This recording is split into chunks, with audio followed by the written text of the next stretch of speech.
مجھے میٹھا بہت پسند تھا۔ یہ روز میرا شوہر نند اور ساس سے چھپا کر میرے لیے بالو شاہی مٹھائی لاتا۔ جب میں دن بھر گھر کے کام کر کے تھک جاتی تو رات کو شوہر مجھے وہ مٹھائی کھلاتا اور کہتا، یہ مٹھائی بہت مہنگی ہے، صرف تمہارے لیے لاتا ہوں۔ میں شوہر کی محبت دیکھ کر شرمندہ سی ہو جاتی، مگر وہ مٹھائی جب بھی میں جمعرات کو کھاتی تو مجھے گہری نیند آ جاتی۔ اور صبح اٹھتی تو عجیب سی حالت ہوتی، یوں ہی کہ جمعرات مٹھائی کھانے کا ڈرامہ کیا اور ناٹی کر کے جوں ہی لیٹی تو میری شادی کو چند ماہ ہوئے پہلے میرا شوہر مجھ پر اتنی توجہ نہیں دیتا تھا، میری کوئی بھی بات نہیں سنتا تھا، مجھے بہت برا لگتا۔ ایک دن میں کام کرتی ہوئی اچانک بے ہوش ہو گئی۔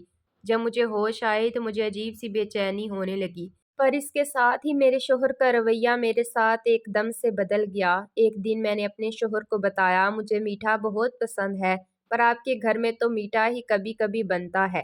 میں نے یہ بات ہی کہی تھی کہ اگلے دن ہی جب رات کے وقت میں تھکی ہاری کمرے میں آئی تو میرے شوہر نے میرے سامنے ایک شاپر رکھا۔ میرے پوچھنے پر انہوں نے بتایا، تمہارے لیے بالو شاہی مٹھائی لایا ہوں۔ اپنے شوہر کی بات سن کر میں حیران ہو گئی۔ آج سے پہلے تو کبھی میرے لیے کچھ بھی نہیں لائے تھے، یہ اچانک سے بالو شاہی مٹھائی کیوں لائے ہیں؟ میں حیران پریشان وہ اچانک کیسے اتنا بدل گئے، وہ بھی اپنی ماں اور بہن سے چھپ کر، جن کی مرضی کے بنا اس گھر کا پتا بھی نہ ہلے، اور میرا شوہر ان کی مرضی کے بنا سانس بھی نہ لے، وہ کیسے میرے لیے ان سے چھپ کے مٹھائی لے آئے ہیں؟ مجھے بات کچھ ہضم نہ ہوئی، اور مٹھائی کے فوراً بعد مجھے نیند آنے لگی، اور مجھے احساس ہی نہ ہوا کہ کب میں گہری نیند کی وادیوں میں چلی گئی۔ صبح صبح میری آنکھ کھلی، میرا سر چکرانے لگا، میری عجیب سی حالت ہو گئی، مجھے یوں لگا جیسے میں ابھی گر جاؤں گی، پر میں اٹھی اور تھوڑا فریش ہوئی۔ جیسے ہی کچن میں آئی، مجھے ساس نے گھوری سے نوازا، جیسے نہ جانے میں کیا کر کے آئی ہوں، اتنی دیر سے کیوں اٹھ کر آئی ہو؟ میری ساس نے آج پہلی دفعہ مجھ سے ایسا سوال کیا، میں دیر سے کیوں اٹھی؟ مجھے لگا انہیں مٹھائی والی بات پتہ چل گئی، پر جیسے وہ مجھے باتیں سنانے لگ گئیں، مجھے کچھ اور ہی محسوس ہوا۔ میں نے اپنے شوہر حسام کے بارے میں پوچھا، وہ چلے گئے ہیں تو اور کیا تمہارے انتظار میں بیٹھا رہتا؟ میری بیگم نہیں اٹھی تو میں بیٹھا رہتا ہوں۔ اپنی ساس کی باتیں سن کر میں اپنا ناشتہ بنانے لگ گئی۔ میری ساس مجھے عجیب نظروں سے دیکھ رہی تھی، جیسے مجھ میں انہیں کچھ اور ہی نظر آ رہا ہو۔ ایک بار تو وہ میری حالت دیکھ کر مسکرانے لگی، مجھے ابھی بھی اپنی طبیعت معمول سے ہٹ کے لگ رہی تھی۔ اب تو مجھے یقین ہو گیا تھا حسام مجھ سے ناراض ہو گئے۔ میرا سارا دن پریشانی میں گزر گیا۔ رات کو میں کچن کے سارے کام ختم کر لیے۔ میری ساس نے مجھے اپنے کمرے میں بلایا اور مجھ سے عجیب عجیب سوال کرنے لگی۔ میں نے تعلیم کہاں سے حاصل کی، میں کدھر کدھر جاتی تھی، مجھے کھانے میں کیا اچھا لگتا ہے۔ پہلی دفعہ وہ مجھ سے عجیب سوال کر رہی تھی۔ مجھے دال میں کچھ کالا لگا۔ وہ بلا وجہ تو یہ سب نہیں پوچھ سکتی۔ مجھ سے ان کی باتوں کا جواب دے کر میں کمرے میں گئی۔ حسام نے مجھے کل کی طرح مٹھائی دی۔ میں خوش ہو گئی، وہ مجھ سے ناراض نہیں ہے۔ میں مزے سے مٹھائی کھانے لگی۔ وہ مجھے عجیب نگاہوں سے دیکھ رہے تھے۔ میں سوچنے لگی، یہ سارے ایسے کیوں مجھے دیکھتی ہیں؟ میں نے پوچھا، کیا ہوا؟ مجھے ایسے کیوں دیکھ رہی ہے؟ مجھے ان کی نگاہوں سے چبھن ہوئی۔ پہلے انہوں نے مجھے کچھ ایسے نہیں دیکھا تھا جیسے وہ مجھے آج دیکھ رہے تھے۔ کچھ نہیں ہوا، ایک بات کہو، تم ہمیشہ میرے ساتھ ہی رہنا۔ مجھے حیرانگی ہوئی، وہ عجیب عجیب باتیں کرنے لگے۔ مجھے ان کی باتوں پر غصہ بھی آتا اور عجیب بھی لگتی۔ وہ بدلنے لگے تھے، اور حسام کا یہ بدلاؤ مجھے ڈرانے لگا۔ نہ جانے وہ مجھ سے کیا چاہتے تھے۔ میری نیند سے آنکھیں بند ہونے لگی۔ اپنی بند ہوتی آنکھوں سے میں نے یہ دیکھا، وہ مجھے دیکھ کر مسکرا رہے تھے، اور ان کی مسکراہٹ میں نہ جانے کیا تھا۔ میں نے کوشش کی میں اپنی آنکھیں کھولوں، پر میں سو گئی گہری نیند۔ اگلے دن میری دوپہر کو آنکھ کھلی، میری طبیعت عجیب ہو گئی۔ میں نے بیڈ سے اٹھنے کی کوشش کی، میں نہ اٹھ سکی۔ مجھے بہت گھبراہٹ ہونے لگی، میرے ہاتھ بھی کانپ رہے تھے۔ میں نے اپنی نند کو کافی بار آوازیں دی، پر اس تک شاید میری آواز ہی نہ گئی۔ خود کو سنبھالتی جیسے ہی میں نیچے آئی، سامنے ہی میری نند اور ساس بیٹھی ہوئی تھیں۔ اور ان تک میری آسانی سے آواز آ سکتی تھی۔ نہ جانے وہ میرے بارے میں کیا بات کر رہی تھیں۔ مجھے دیکھتے ہی خاموش ہو گئیں۔ کیا ہوا ہے؟ اب کیا بات کر رہی تھیں؟ میرے پوچھنے پر دونوں نے ایک دوسرے کی طرف دیکھا۔ میری سانس کا رنگ فک ہو گیا۔ انہیں لگا جیسے میں نے اس کی باتیں سن لی ہوں۔ مجھے یقین ہو گیا کہ بات میرے بارے میں ہو رہی تھی۔ آخر یہ میرے ساتھ کر کیا رہی تھی؟ ماں بیٹی مجھے دونوں پر شک ہونے لگا۔ میری طبیعت بھی خراب رہنے لگی۔ میں وہاں سے کچن میں گئی۔ میری ساس اور نند وہاں سے اٹھ کر کمرے میں چلی گئی۔ مجھے اپنے شوہر پر بھی اس وقت غصہ آنے لگا۔ وہ مجھ سے کیا چاہتے تھے؟ میں سارا دن کام کوئی نہ کیا، بس اپنے کمرے میں ہی پڑی رہی۔ میں نہیں جانتی تھی مجھے کیا ہو رہا ہے۔ میں دن بدن بدلتی کیوں جا رہی ہوں؟ پر مجھے یہ شک ہونے لگا ان سب کے پیچھے میری نند اور ساس کا ہاتھ ہے۔ آخر وہ چاہتی کیا ہے؟ ہر روزانہ کا معمول بن گیا تھا۔ میرا شوہر میرے لیے اتنی مہنگی مٹھائی لاتا۔ مجھے اس کی عجیب سی عادت ہو گئی۔ سارا دن مجھے رات کا انتظار رہتا، مجھے سکون سا ملتا جب میں وہ کھاتی، پر صبح کے وقت ہی میری آنکھ کھلتی۔ ایک بات میں نے نوٹ کی، جب سے میں نے مٹھائی کھانا شروع کی تھی، میری کبھی رات کے وقت بھول کے بھی آنکھ نہیں کھلی تھی۔ اب مجھے یہ بات پریشان کرنے لگی کہ رات کو میں لاؤنج میں بیٹھی ہوئی تھی۔ حسام آ جاتے ہی ماں کے کمرے میں چلا گیا۔ مجھے دیکھا بھی نہیں۔ شاید حسام کو یہی لگا میں اپنے کمرے میں ہوں۔ جب وہ اپنی ماں کے کمرے میں گئے، تھوڑی دیر بعد میری نند بھی ادھر پہنچ گئی اور نہ جانے کون سی میٹنگ شروع ہو گئی۔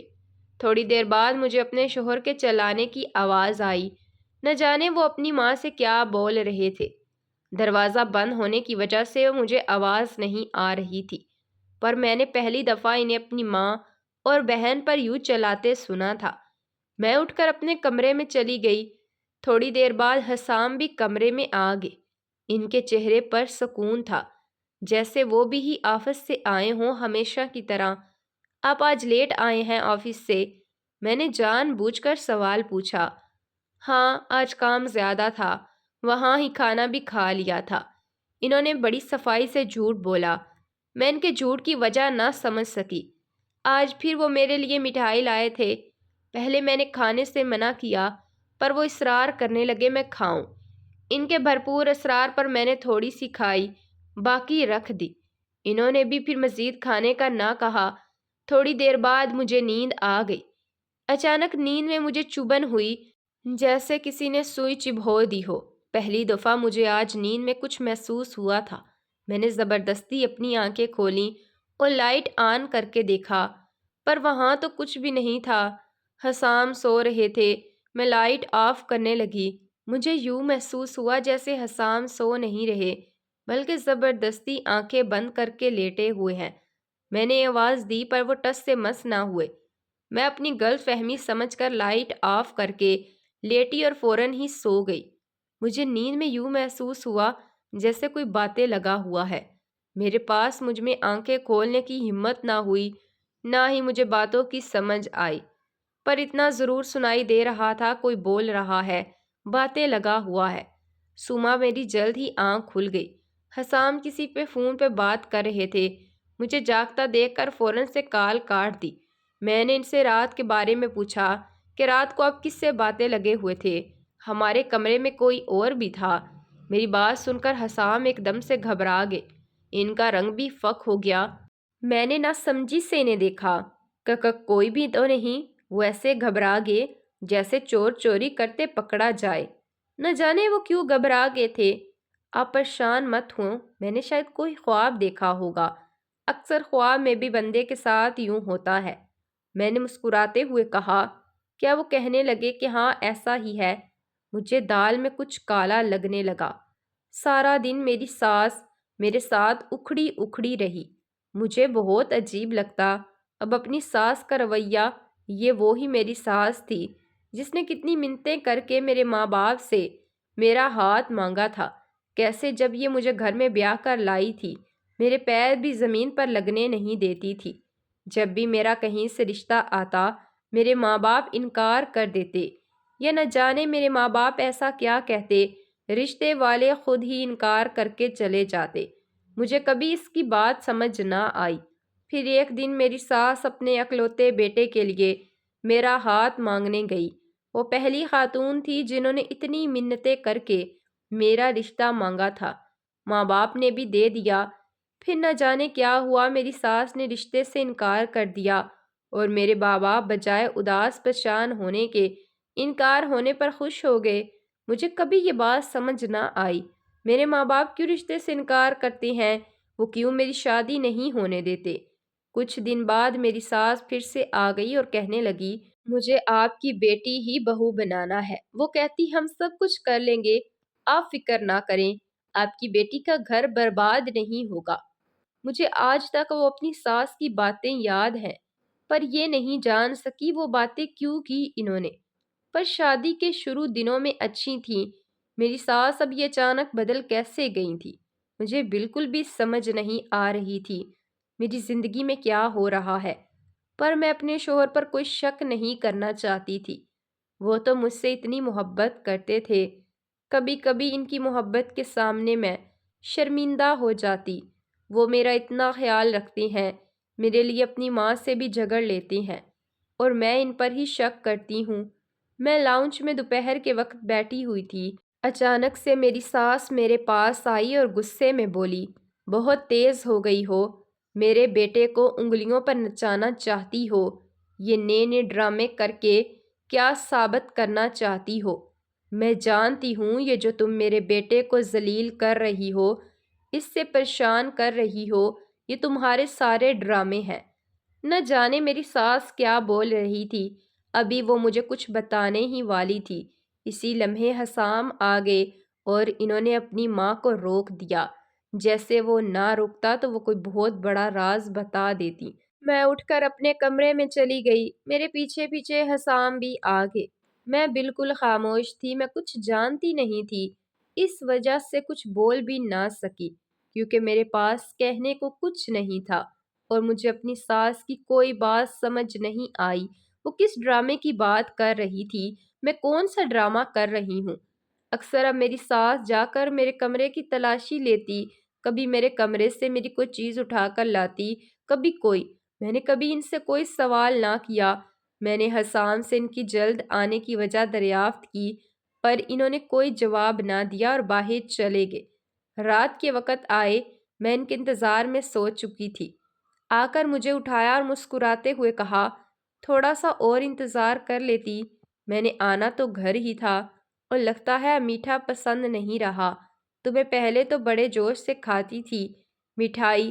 میں نے ان کی بات سنی اور مسکرانے لگی، میں تو اب بھی کھاتی ہوں، یہ میں کہہ کر آج جی بھر کر کھانے لگی۔ پر جیسے جیسے وہ میں کھا رہی تھی، میرا سر چکرا رہا تھا۔ اچانک میں نے دیکھا کمرے میں کوئی لڑکی داخل ہوئی ہے، پر اس وقت تک مجھ میں ہمت نہیں تھی میں آنکھیں کھولوں۔ مجھے اتنے سکون کی نیند آ رہی تھی، میں دنیا جہان سے بیگانہ ہو کر اس وقت سونے کے لیے بےتاب تھی۔ تکیے پر سر رکھتے ہی مجھے سکون سا ملا۔ اس وقت مجھے کوئی غرض نہیں تھی کہ کمرے میں کوئی لڑکی آئی ہے یا لڑکا، مجھے بس سونے سے غرض تھی۔ میں سکون کی نیند سو گئی، یہ سوچے بنا وہ لڑکی میرے کمرے میں کیا کرنے آئی تھی، وہ بھی اتنی رات کے وقت، یہاں تک کہ میرا شوہر بھی کمرے میں موجود تھا۔ صبح اٹھ کر میں یہی سوچنے لگی، آخر وہ لڑکی کون تھی اور کیوں میرے کمرے میں آئی تھی؟ سارا دن میرا اسی پریشانی میں گزر گیا۔ میں نے فیصلہ کر لیا تھا، اب سے میں مٹھائی نہیں کھاؤں گی۔ سب کچھ اسی کی وجہ سے ہو رہا تھا۔ جب سے میں نے وہ کھانی شروع کی تھی، صرف سارے ہی بدل گئے تھے۔ میری ساس اور نند کا رویہ میرے ساتھ برا ہو گیا تھا، اور میرے شوہر کا رویہ میرے ساتھ اچھا۔ رات کے وقت جب حسام لائے مٹھائی، میں نے سوچا منع کر دوں، پر میں نہ کر سکی۔ جتنے پیار سے وہ مجھے دے رہے تھے، وہ مجھے پکڑا کر باہر چلے گئے۔ تھوڑی دیر بعد آئے، میں تکیے پر سر رکھے سونے کا ڈرامہ کرنے لگی۔ پہلے حسام نہ جانے کس سے کیا کیا باتیں کرتے رہے، مجھے کچھ سمجھ نہ آئی۔ وہ انگلش میں لگے ہوئے تھے، میں بھی سونے والے انداز میں لیٹی رہی، پر مجھے سچ میں نیند آنے لگی۔ جب کافی رات ہو گئی، رات کے 12 بجے کا وقت تھا، کوئی کمرے میں داخل ہوا۔ میں نے ہلکی سی آنکھیں کھول کر دیکھا، حسام نے اس سے بات جو کی تھی وہ سن کر مجھے یوں لگا کسی نے میرے سر پر بم پھوڑ دیا ہے۔ میری پیشانی پر پسینہ چمکنے لگا۔ سوئے ہوئے مجھے ایک پل کے لیے حسام سے نفرت ہوئی۔ وہ شخص کون سی دوائیوں کی بات کر رہا تھا؟ مجھے کچھ سمجھ نہ آئی۔ اچانک وہ دوسرا شخص میرے پاس آیا۔ مجھے بازو پہ چبھن ہونے لگی۔ ان دونوں کی باتیں سن کر میری روح بھی کانپ گئی، اور جیسے ہی مجھے اس نے انجیکشن لگایا، مجھے یوں لگا کسی نے میری جان نکال لی ہو۔ وہ نہ جانے کیا تھا، میرا دل کیا میں چیخنے لگوں، چلاؤں، میرے لیے برداشت کرنا مشکل ہو گیا۔ مجھے سمجھ نہ آئی میرے ساتھ کیا ہو رہا ہے۔ میں برداشت کیے لیٹی رہی۔ نہ جانے مجھ سے حسام کیا چاہتا تھا اور یہ سب کیا تھا۔ صبح میں اٹھی، میری آنکھیں لال ہوئی تھیں۔ آج میری حالت پہلے سے زیادہ بری ہو چکی تھی۔ مجھے یقین ہو گیا تھا مجھ سے حسام کچھ چھپا رہے ہیں۔ حسام ہی نہیں بلکہ ان کی ماں بھی کچھ چھپا رہی تھی، جو حسام بھی مجھ سے چھپا رہے تھے، اور یہ سب نہ جانے کیا میرے ساتھ کھیل کھیل رہے ہیں، مجھے کون سے کاموں میں استعمال کر رہے ہیں۔ مجھے نہ جانے کتنے وسوسوں نے گھیر لیا۔ مجھے نفرت ہونے لگی اپنے شوہر سے۔ میرا دل کرنے لگا میں سب کچھ چھوڑ کر ابھی کے ابھی اپنے گھر چلی جاؤں۔ اس وقت میں شدید تکلیف میں تھی۔ پورا دن میں اپنے کمرے سے باہر نہ نکلی۔ رات کے وقت جب حسام گھر آئے، میں نے ان سے بھی کوئی بات نہ کی۔ ان کا رویہ بھی آج میرے ساتھ عجیب تھا۔ مجھ سے کوئی بات نہ کی، نہ میں نے بلایا۔ اچانک میری نظر حسام کے بازو پر گئی، جہاں پر پٹی بندھی ہوئی تھی۔ آج وہ مٹھائی نہیں لائے تھے۔ میں نے کوشش کی پوچھوں ہاتھ پر کیا ہوا ہے، مٹھائی کیوں نہیں لائے، پر مجھے کل رات یاد آ گئی۔ میرا دل کیا پوچھوں مجھ سے کیا چاہتے ہیں۔ 2 مرتبہ کوشش بھی کی، پھر بلا کر خاموش ہو گئی۔ اگر میں غلط ہوئی تو، پر کل رات جو میں نے دیکھا وہ سب کچھ میں بھی سوچنے لگی۔ حسام یوں اچانک کیوں بدل گئے ہیں؟ کچھ تو ان کے دماغ میں بھی چل رہا تھا جو وہ مجھ سے نہیں بتا رہے تھے۔ اگر کل رات میں نہ سب کچھ دیکھتی تو نہ جانے یہ میرے ساتھ کیا کر دیتے۔ اس کے بعد کافی دن ہمارے درمیان کوئی خاص بات نہ ہوئی، پر میں عجیب سی ہونے لگی۔ میری طبیعت ہر وقت خراب رہنے لگی۔ مجھے یوں لگتا میرا سر بھی پھٹ جائے گا۔ میں سارا دن پوری رات بے چین رہتی۔ میرا دل بھی گھبراتا۔ حسام اب رات کو دیر سے گھر آتا اور اپنی ماں کے کمرے میں چلا جاتا۔ جس دن حسام کمرے میں نہ آتے، میری طبیعت بہت خراب ہونے لگتی، جیسے مجھ پر وہ لوگ کچھ کر رہے ہوں۔ آج بھی رات کو کافی لیٹ کمرے میں آیا۔ حسام کیا چاہتے ہیں آپ مجھ سے؟ بات کیوں نہیں کرتے؟ آپ سے بات کروں تو جواب نہیں دیتے۔ کبھی حال پوچھا ہے میرا؟ سارا دن کتنی طبیعت خراب رہتی ہے۔ میں نے آج غصے میں تنگ آ کر کہہ ہی دیا۔ وہ مجھے عجیب نظروں سے گھورنے لگے۔ میں نے دیکھتی ہی رہی۔ وہ مجھے بنا جواب دیے وہاں سے چلے گئے۔ اگلے دن میں اپنی نند کے ساتھ شاپنگ کرنے گئی۔ اس نے کہا لنچ کر کے ہی جاتے ہیں۔ ہم ایک ریسٹورنٹ میں چلے گئے۔ میری نظر اچانک سے سامنے والی ٹیبل پر گئی۔ میری آنکھیں وہیں پتھرا گئیں، وہاں سے فوراً سے نکل آئی۔ میرا دل کیا حسام کو گولی مار دوں۔ اس کی سچائی اگر میں نہیں تو کوئی اور صحیح، مطلب اس رات آئی تھی کمرے میں لڑکی۔ مجھے یقین ہو گیا۔ گھر آتے ہیں میں کمرے میں چلی گئی۔ میں نے سارے کمرے کا ستیہ ناش کر دیا۔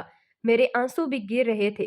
حسام مجھے دھوکہ دے رہا تھا، وہ مجھے استعمال کر رہا تھا۔ رات کو حسام آیا، آج اس کا موڈ پہلے کی طرح ہی تھا۔ میرے لیے مٹھائی بھی لایا تھا، پر کمرے میں داخل ہوتے ہی ٹھٹک گیا اور مجھے دیکھ کر پوچھنے لگا، یہ سب کیا ہوا؟ کیا ہوا ہے تمہیں؟ ابھی بھی مجھ سے پوچھ رہے ہیں کیا ہوا ہے؟ بتائیں اپنی سچائی۔ کیا چاہتے ہیں مجھ سے؟ کیوں مجھے اپنی زندگی میں شامل کیا ہوا ہے؟ میں نے غصے میں پوچھا۔ وہ مجھے ناسمجھی سے دیکھنے لگے۔ کیا کہہ رہی ہو؟ مجھے کچھ سمجھ نہیں آ رہی۔ اور یہ کمرے کا کیا حال بنایا ہوا ہے؟ آرام سے بیٹھو اور بتاؤ کیا ہوا ہے۔ حسام نے مجھے صوفے پر بٹھایا۔ آپ اس مٹھائی میں کیا ملا کر مجھے کھلاتے ہیں؟ اور آپ ایسا کیوں کرتے ہیں؟ میں نے غصے میں پوچھا۔ میں سب کچھ جاننا چاہتی تھی۔ نیند کی گولیاں ملا کر کھلاتا ہوں۔ مجھے بالکل امید نہیں تھی حسام اتنی آسانی سے بتا دیں گے، وہ بھی ایک بار پوچھوں گی۔ میں نے غصے میں پوچھا کیوں ملا کر کھلاتے تھے؟ کیونکہ میں تمہیں تکلیف میں نہیں دیکھ سکتا۔ وہ بڑے آرام سے بولے۔ میں نے گھورا۔ حسام میں آپ کی سچائی جان چکی ہوں، اب مجھے کوئی الٹی سیدھی کہانی نہیں سننی۔ مجھے آپ کے ساتھ نہیں رہنا، مجھے طلاق چاہیے۔ میں نے غصے میں کہا۔ وہ ایک دم سے غصے میں آ گئے۔ میری سچائی میرے بارے میں، اور وہ بھی تم جانتی ہو؟ مجھ پر ہنستے ہوئے بولے۔ تم تو خود اپنے بارے میں نہیں جانتی، پھر میرے بارے میں کیا جانتی ہوگی؟ جانتی ہو اپنے بارے میں؟ اچھا چلو، یہ مان لیا تم میرے بارے میں جانتی ہو۔ اپنے بارے میں پہلے تو بتاؤ، کیا جانتی ہو؟ وہ مجھ سے ایسے پوچھنے لگے جیسے مجھے اپنے بارے میں کچھ معلوم ہی نہ ہو، یا پھر میں اپنی زندگی کا کوئی راز نہیں جانتی۔ کون تھا وہ شخص جو اس رات کمرے میں آیا تھا، اور کون تھی وہ لڑکی جس سے آپ بلاتے تھے؟ مجھے نیند والی دوائیاں کھلا کر بتائیں، اور وہ ہوٹل میں آج آپ کے ساتھ کون لڑکی تھی اس کے بارے میں بھی بتائیں۔ اور اپنی ماں کے کمرے میں جا کر مجھ پر جادو کرتے ہیں؟ مجھے اپنے بارے میں سب کچھ معلوم ہے، میں نے غصے میں چلاتے ہوئے پوچھا۔ اور تم یہ اپنے بارے میں جانتی ہو کہ تمہارے ماں باپ تمہاری شادی کیوں نہیں کرنا چاہتے تھے؟ وہ صرف مجھ سے ہی نہیں بلکہ کسی سے بھی تمہاری شادی نہیں کرنا چاہتے تھے، کیونکہ تم ایک بیمار لڑکی ہو، اور وہ کہتے تھے تم نے جلد ہی پاگل ہو جانا ہے۔ جو بھی شادی کرے گا وہ تمہیں طلاق دے دے گا۔ میری ماں بھی پھر تمہارا رشتہ نہیں لینا چاہتی تھی۔ میری ضد پر تمہیں میری ماں نے اس گھر کی بہو بنایا، اور رہی بات تمہیں نیند والی گولیاں کھلانے کی، ایک رات تھوڑی سی مٹھائی تم نے کھائی تھی، اپنا حال دیکھا تھا، مر جاتی تم اگر نیند والی دوائی نہ کھاتی۔ نیند والی دوائیاں کھلا کر علاج کروا رہا تھا تمہارا، اور وہ لڑکی علاج کرنے آتی تھی، اور اس رات وہ ڈاکٹر تھا میرے ساتھ جس نے تمہیں انجیکشن لگایا تھا۔ مانتا ہوں کہ رات کے وقت وہ لڑکی آتی تھی، اگر کہتی ہو تو بات کروا دیتا ہوں وہ یہاں کیا کیا کر کے جاتی تھی، اور وہی لڑکی آج رات ہوٹل میں میرے ساتھ تھی، اور ایک امید دلا رہی تھی کہ ہاتھ پہ ہاتھ رکھ کے تمہاری بیوی کو کچھ نہیں ہوگا۔ اور یہی روزانہ میرا اپنی ماں سے جھگڑا ہوتا ہے۔ وہ کہتی ہے طلاق دے دو اس بیمار بیوی کو، کیوں ساتھ رکھا ہوا ہے؟ پہلے تو انہیں ہمدردی تھی تم سے، اب وہ تم سے نفرت کرتی ہیں، کیونکہ میرا حال صرف وہ دیکھتی ہیں۔ کینسر ہے تمہیں، اس وجہ سے تمہارے گھر والے کہتے تھے مر جانا ہے تم نے، اگر پاگل ہو گئی تو جس سے شادی ہوگی وہی چھوڑ دے گا تمہیں۔ اسی وجہ سے میری ماں نے تمہارے ماں باپ سے کہا تھا ہم خیال رکھیں گے تمہارا۔ اور یہ جادو والی بات کس نے تمہارے دماغ میں ڈال دی ہے؟ ایسا کچھ نہیں، فکر مت کرو، میری ماں بھی تمہارے ساتھ ٹھیک ہو جائے گی۔ حسام نے مجھے ساری سچائی بتا دی۔ حسام کی باتیں سنتے سنتے مجھے احساس ہی نہ ہوا کب میری آنکھوں میں سے آنسو گرنے لگے۔ میرا دل کیا زمین پھٹے اور میں اس میں سما جاؤں۔ میں کتنا اس شخص کو غلط سمجھ رہی تھی، اور وہ میرے لیے اپنا سب کچھ قربان کر رہا تھا۔ مجھے کینسر تھا، اور اس کے باوجود وہ شخص مجھے اپنے ساتھ رہ کر بنا بتائے مجھے پریشان نہ ہوں میرا علاج کروا رہا تھا، اور میں اس سے کتنا غلط سمجھ رہی تھی۔ میں نے اس سے روتے ہوئے وعدہ کیا آئندہ کبھی میں ایسا نہیں کروں گی۔ وہ مسکرا دیا، جانتا ہوں اب تم کبھی ایسا نہیں کرو گی، اور تم جلد ہی ٹھیک ہو جاؤ گی، حسام نے مجھے دلاسا دیا۔